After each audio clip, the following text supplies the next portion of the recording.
Bonsoir à tous, j'espère que vous allez excellemment bien. Aujourd'hui, on se retrouve pour parler sport mécanique. On va parler Dakar aujourd'hui et pendant 2 semaines avec la course qui se déroule du côté de l'Arabie Saoudite. Le Dakar qui a eu lieu en Afrique, bien entendu. Ça, c'était dans les années 80 jusque dans les années 2000, jusqu'en 2007.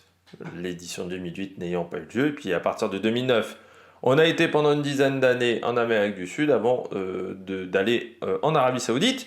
C'est la 5e édition du côté de l'Arabie Saoudite avec une édition qui se paraît, qui va être corsée notamment avec l'étape marathon 48 heures qui va être sacrément particulière. Plusieurs bivouacs, là les concurrents vont vraiment se retrouver beaucoup plus livrés à eux-mêmes qu'auparavant et ça va être sacrément plus technique. On commence tout de suite avec cette première étape qui était en fait un prologue, c'était pas une première spéciale. L'idée de cette journée était juste de savoir l'ordre de départ des différents concurrents. Donc c'est ça qui était intéressant. N'hésitez pas à vous abonner à la chaîne, à réagir dans les commentaires, à mettre un pouce bleu, à partager la vidéo sur les réseaux sociaux, notamment auprès de vos proches si vous pensez que ça peut les intéresser. Dans les commentaires, n'hésitez pas à me dire qui vous a plu, qui vous a déçu aujourd'hui, si vous avez des informations supplémentaires sur certains concurrents, si vous avez regardé sur la chaîne L'équipe, la vidéo entre midi et demi et 14h, j'ai pas trouvé ça très intéressant. C'est-à-dire que France Piron m'a presque fait regretter Céline Rousseau, c'est pour vous dire. Et puis, si vous avez les moyens que vous soutenir mon travail, vous pouvez faire un super thanks. On va aussi parler des camions et des quads, parce que ce matin, c'était pas le cas sur la chaîne L'équipe. Et parler des autres catégories, parce qu'il y a plein d'autres catégories et sous-catégories, et ça c'est intéressant, c'est le Dakar. Et puis, si vous avez les moyens, vous pouvez soutenir mon travail avec un super thanks. Ce PS2.0, c'est sur la plateforme de podcast, TikTok, le débrief des compétitions en direct, notamment le biathlon. Le programme va être chargé sur la chaîne, donc je vous invite à mettre la petite cloche parce qu'en ce moment il y a les présentations d'équipes cyclistes pour l'année 2024. Il y a également le biathlon du côté de Oberhof, le Dakar, il va y avoir l'Arcade Ultimate Challenge. Donc programme très très chargé. On commence tout de suite avec cette vidéo. Donc prologue. L'idée du prologue, c'était juste il ne comptait pas au niveau du classement général. Il ne comptait que pour l'ordre de départ de l'étape de demain. Donc l'idée était surtout de se placer. Et puis il y avait un petit bonus pour les 10 premiers, c'est-à-dire que les 10 premiers avaient le droit de choisir leur position. Alors il fallait éviter de finir 10e, ça c'est un petit peu le cadeau empoisonné, mais si vous gagnez cette première spéciale, eh bien vous pouviez choisir votre ordre de départ dans les 10 premiers. Donc vous pouvez choisir de partir 7e, 8e, 9e, 1er si vous avez envie d'ouvrir la route. Et ça a son importance. Et on a vu que certains ont bien joué et que certains ont été plus en difficulté pour jouer à ce petit jeu. On commence du côté des motos. Et le vainqueur du jour, c'est un jeune concurrent, premier Dakar et première victoire de spécial pour Tosha Charena, l'Espagnol, peut-être le remplaçant de Barreda, et surtout il a l'air d'avoir une qualité que Barreda n'avait pas vraiment, c'est la patience, mais il est aussi très rapide, avec le meilleur temps de ce prologue en 17 minutes 35, il colle quand même 12 secondes à Daniel Sanders, l'Australien. Donc ça c'est vraiment bien. Ça montre, quand tu colles ce chrono-là à Daniel Sanders, qui est quand même pas le plus lent de la Terre, c'est que tu montres que tu es dans le rythme. Troisième, Rose Branch du Botswana. Lui, on sait qu'il a une bonne pointe de vitesse. Rose Branch, il est désormais chez Hero, l'écurie indienne. Et ça montre aussi que la moto sait être performante. La question chez Hero, c'est est-ce qu'on arrivera à garder la fiabilité? Ça a toujours été un petit peu le problème de cette moto. Et puis il y a parfois eu des petits soucis de fiabilité chez Hero les années précédentes. Donc Rose Branch qui prend le troisième temps, c'est assez intéressant quand même de voir que Rose Branch est dans le bon classement avec les KTM, avec Van Beveren également chez Honda, c'est plutôt pas mal. Donc Adrien Van Beveren, 24 secondes. c'est peut-être l'un des prologues qu'il a fait le plus rapidement de sa carrière, Adrien Van Beveren. Il aime pas forcément les parcours très courts, Adrien. Il aime plutôt quand il y a un petit peu de navigation, quand il y a des dunes. Sauf que là, déjà, il y avait pas mal de navigation sur ce prologue. Et puis surtout, c'était pas mal défoncé parce que on est parti du côté des motos dans l'ordre inverse des dossards. C'est-à-dire que lui, il est parti... dans l'ordre inverse du championnat du monde, pardon, pas du dossard.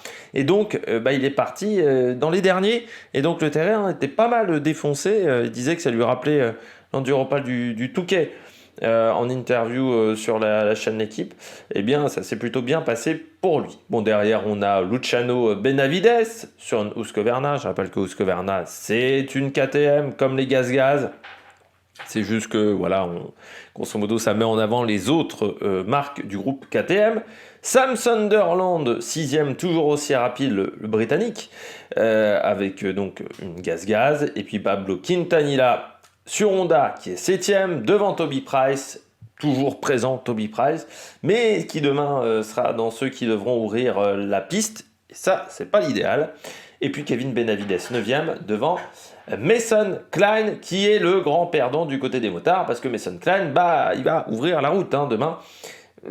Pour l'américain, c'est pas top.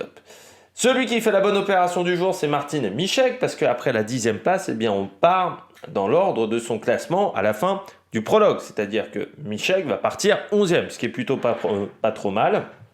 Devant la Sherco de Lorenzo Santolino, toujours là, l'Espagnol, toujours régulier. On retrouve ensuite Ricky Brabec, José Ignacio Cornero, également sur Honda, et puis Johan Barreda qui est maintenant chez Hiro. Et oui, ça fait partie des transferts pour le pilote espagnol. Il a quitté Honda. C'est plutôt Honda qui s'est débarrassé de lui. Il faut bien le mentir qu'au bout d'un moment, ils en avaient marre de réparer des motos. Et puis on retrouve ensuite Sébastien Buller, Rui Gonçalves, 18e également, le pilote portugais toujours là, Bradley Cox ensuite et Stéphane Zvitko, par exemple, 23e. On va regarder le classement alors d'une sous-catégorie. Là, c'était la catégorie Rallye GP, dans la catégorie Rallye 2. Donc avec des concurrents qui sont moins expérimentés. Je ne sais pas si ça a cliqué. Il faut savoir que le site est un petit peu récalcitrant, il faut bien le dire. On poursuit dans la catégorie donc Rallye 2, donc les pilotes amateurs. On va traduire ça comme ça un petit peu. Et bien là, c'est le Français Romain Dumontier qui s'est imposé à égalité avec Mathieu Dovez, mais un petit peu plus rapide, on le voit, il a fini devant. On retrouve ensuite donc Bradley Cox, Jean-Loup Lepan, Xavier Flick, également 5e, parmi les concurrents français. Et puis on retrouve ensuite des concurrents qui ont un peu moins d'expérience. On est encore une fois sur des équipes amateurs qui sont présents donc, dans ce classement. Notamment des mecs comme Tobias Epster qui ont parfois énormément d'expérience aussi. Et puis on va regarder la catégorie originale by Motul. Donc là c'est Tobias Epster qui est en tête dans cette catégorie en ayant fini en 22 minutes 36. Or là vraiment dans la catégorie donc Malmoto, original by Motul, c'est la catégorie Malmoto. L'intérêt était surtout de tester la moto, la mécanique et surtout de ne pas avoir de gros problèmes techniques sur cette première spéciale.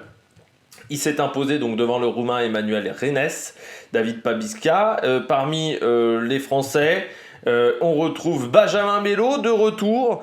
Lui qui était avec un statut un petit peu particulier, était hors classement l'année dernière. Benjamin Mello qui a fini 8e à 3 minutes 58 devant Amaury Baratin.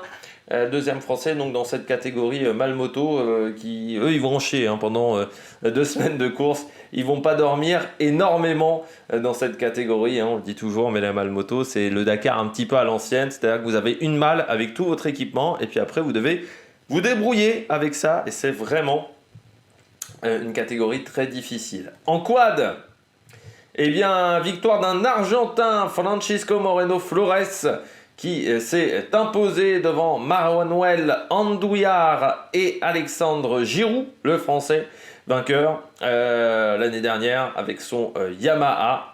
dans une catégorie qui, en Amérique du Sud, arrivait à attirer 20-25 pilotes et qui n'attire plus, hein, le quad, il faut bien le dire, concurrencé par le SSV, par bah oui, les side-by-side véhicules. C'est vrai que le quad aujourd'hui, ça n'attire plus du tout.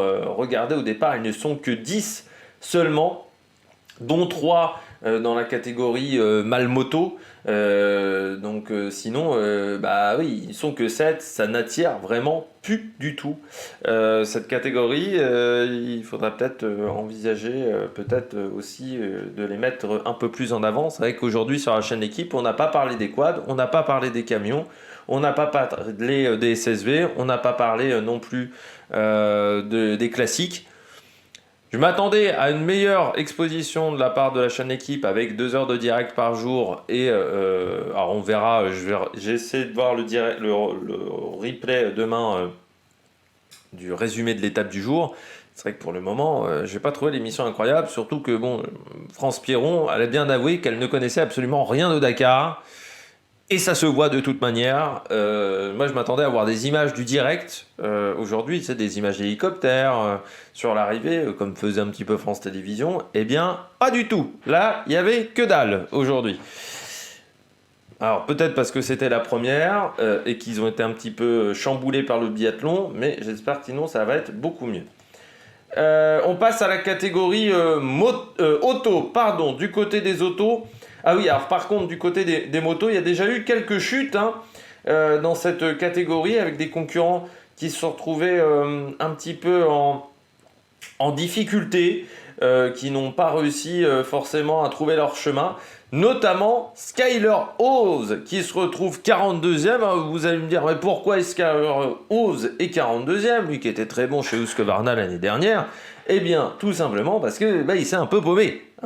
Ça a été très compliqué pour Skyler Hawes. Il est encore tombé. Il était déjà tombé lors du rallye du Maroc, lors du début de course. Il avait dû abandonner.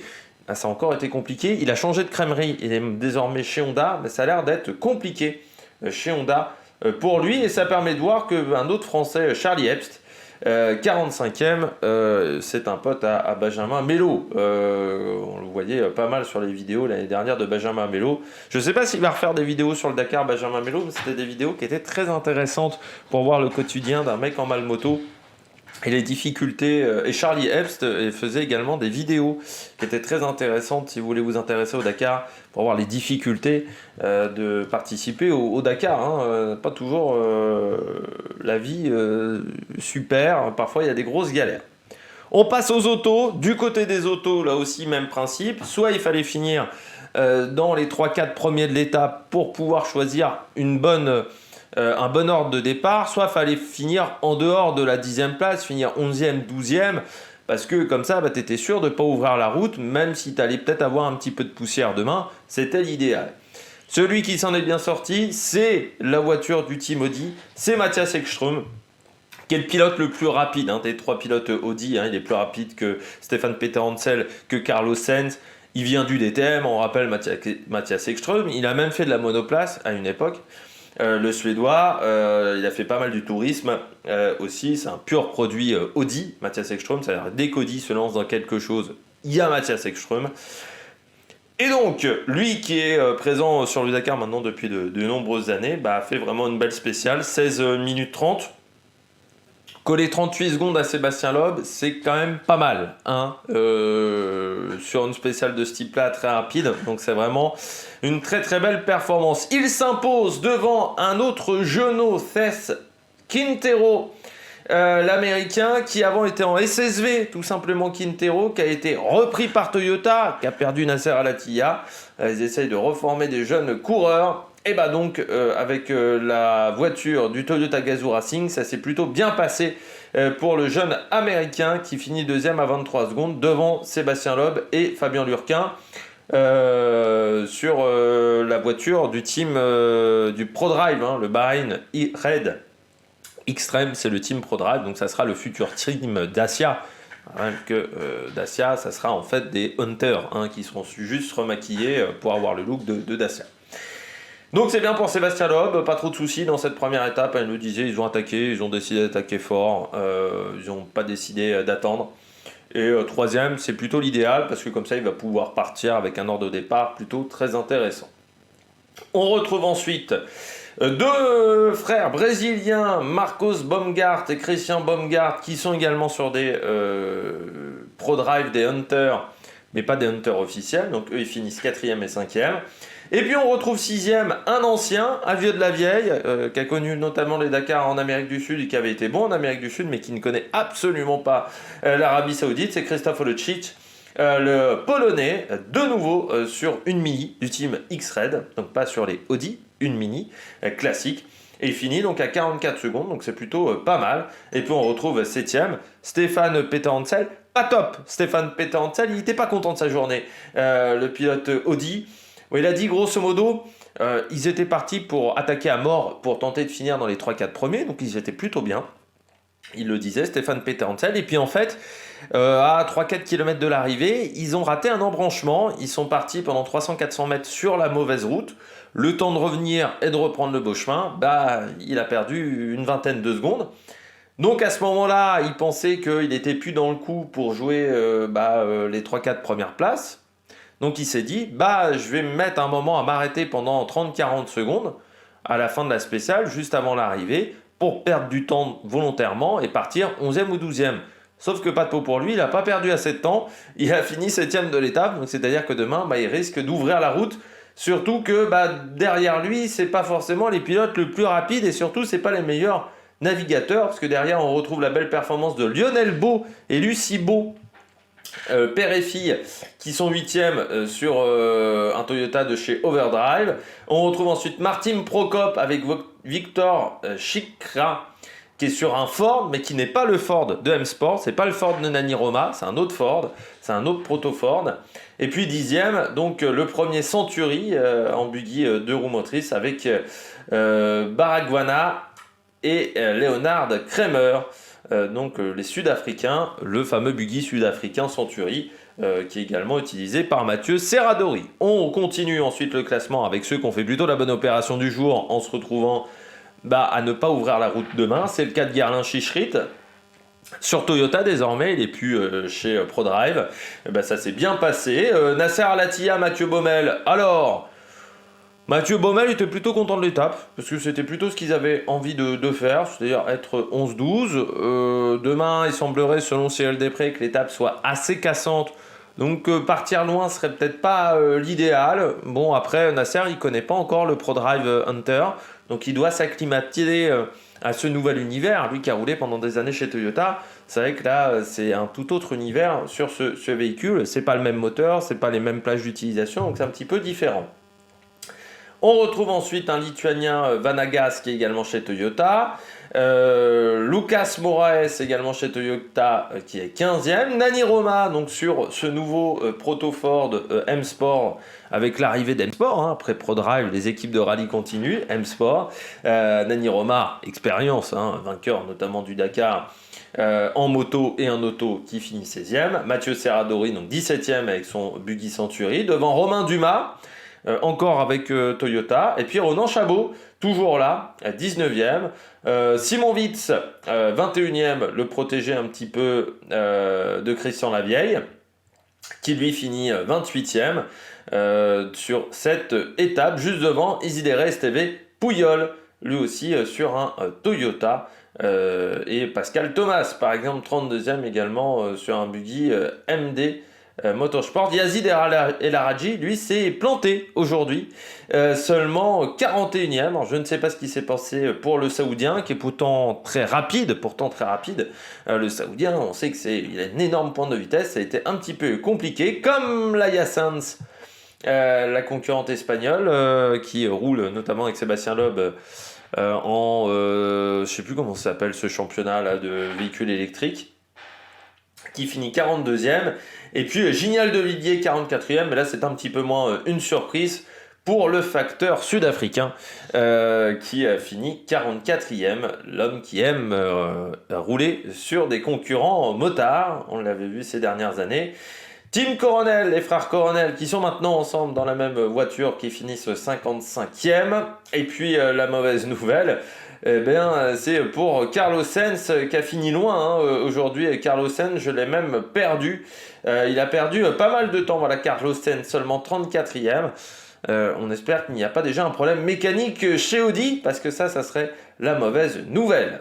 En Challenger, donc c'est-à-dire des SSV, parce qu'il y a deux catégories de SSV, il y a la catégorie Challenger, il y a la véritable catégorie SSV, eh bien ce sont deux Polonais qui finissent en tête, avec Gosial devant son frère, Eric devant Michal, devant un ancien pilote de rallye qu'on connaît bien, Chris Mick, qui finit troisième, et puis Nicolas Cavigliasso sur le Taurus Factory Team qui finit quatrième, devant Michel Guthrie, également cinquième, l'inventeur de ce fameux Taurus. Bonne performance d'Ignacio Casale, ancien pilote de quad, qui prend la 6e place, avec un buggy Yamaha. Yamaha qui se lance un petit peu en SSV de manière un peu plus intensive qu'avant, parce qu'avant c'était pas forcément leur grande passion, ils allaient plutôt sur le quad, sauf qu'aujourd'hui le quad, il n'y a plus personne, donc ils ont décidé de se mettre un peu plus sur le SSV.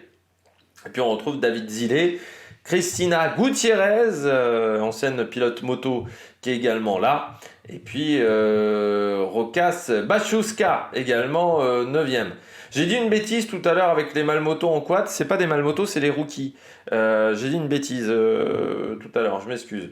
Au niveau du classement. Et puis, au niveau des performances moyennes, c'est chez Can-Am, où il faut aller à la 9e place, et Rokias Bachuska, le lituanien, seulement 9e. Donc, ça a été pas une grande performance chez Can-Am. Et Francesco Lopez Contardo, donc Chaleco Lopez, pour ceux qui s'en souviennent en moto, qui était pilote chez Aprilia, au Dakar, eh bien, seulement 14e, donc pas une belle performance. Pour Can-Am, ça a été un petit peu compliqué. On passe au SSV, dans l'autre catégorie SSV.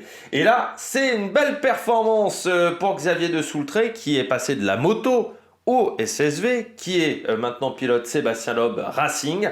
Eh bien, vainqueur de ce prologue, donc ça c'est plutôt intéressant, ça montre que la voiture va vite, que son SSV va vite. Il s'impose devant Joao Ferreira, le portugais, sur un Can-Am, et puis troisième, l'autre voiture du Sébastien Loeb Racing avec Florian Vessade et Nicolas Ray. Donc belle performance du Sébastien Loeb Racing. Et puis là on retrouve des concurrents, les écarts sont quand même assez réduits dans cette catégorie pour le moment. On retrouve aussi un ancien motard, Gérard Faresguil, qui est 11e notamment. Et puis quelques débutants, 5e, Rodrigo Varela, Sarah Price, également 6e, ou Eduardo Ponce, 10e. On sait que c'est les SSV, c'est maintenant la porte d'entrée vers la catégorie auto, désormais au Dakar. Ça permet de faire la transition entre moto et auto. Et puis on voit parler du Sancerrois, parce que vous savez que je suis une grande passion pour le Sancerrois, vu que j'y habite, Claude Fournier, qui prend la 24e place dans cette catégorie, puisqu'il est Sancerrois, voilà. Ça, je le vois passer régulièrement au niveau du journal local sur le Dakar. On passe au camion. Le match néerlandais-tchèque est lancé. Avant, on savait que c'était un match Russie contre le reste du monde quand il y avait les Kamaz. Désormais, c'est un match un petit peu différent. Avec pour le moment la première place du team de Roy. Les Néerlandais sont devant. Avec Janus van Kasteren qui est passé devant avec Darek Rondwald et Marcel Schneiders. Donc première place avec quand même 16 secondes d'avance déjà. Au niveau de l'étape du jour. Je rappelle que cette étape ne compte pas au niveau du classement général. Donc devant Aleš Loprejs, le Tchèque, Tatra versus j'ai oublié la marque du côté Iveco. Non, c'est pas Iveco. Si, c'est Iveco. Je sais jamais. C'est quel véhicule chez eux? C'est Iveco, si, voilà, les Néerlandais. Parce que j'avais eu un trou de mémoire là d'un coup. Donc devant Aleš Loprejs, deuxième. On a ensuite Michel van den Brik qui est troisième.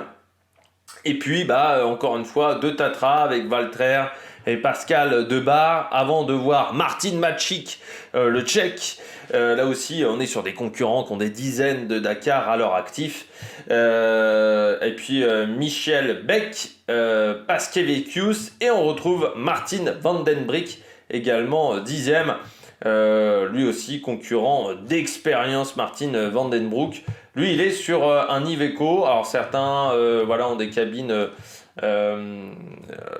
cabine classique, cabine type européenne ou cabine type américaine, on va dire dans l'idée. Le premier français dans cette catégorie, il faut toujours descendre un petit peu parce qu'il n'y en a pas beaucoup des Français.